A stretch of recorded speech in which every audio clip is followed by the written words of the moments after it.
हाय जय जगन्नाथ मु स्मृति आपण मान स्वागत करुच्ची मोर नुआ ब्लॉग पूर्व पार्ट जो गप अधारा थिला एबे चलना से स्टार्ट करिवा।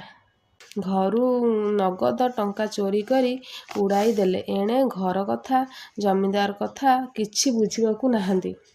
जमींदार बाबू देखिले ये आउ सुधरबनी एमिति सबु संपत्ति उड़ेई दब। बोहू श्रीमती सुलोचना ना समस्त संपत्ति लिखिदेले जाती।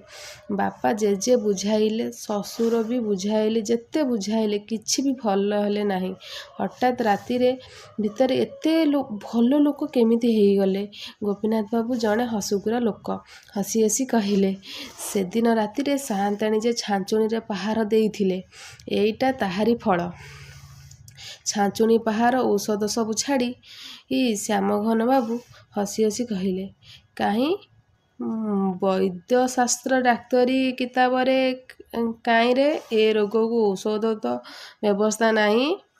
गोपीनाथ बाबू कहले अरे तुमे बुझिल नहीं एइटा सान्ताणी को आविष्कार कौन पेटेंट मेडिसिन।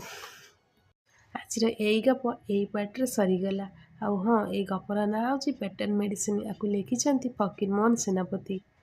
आउ हाँ ये गपुर आपने कौन शिखा पाइले से मत कमेंट माध्यम जनइबे।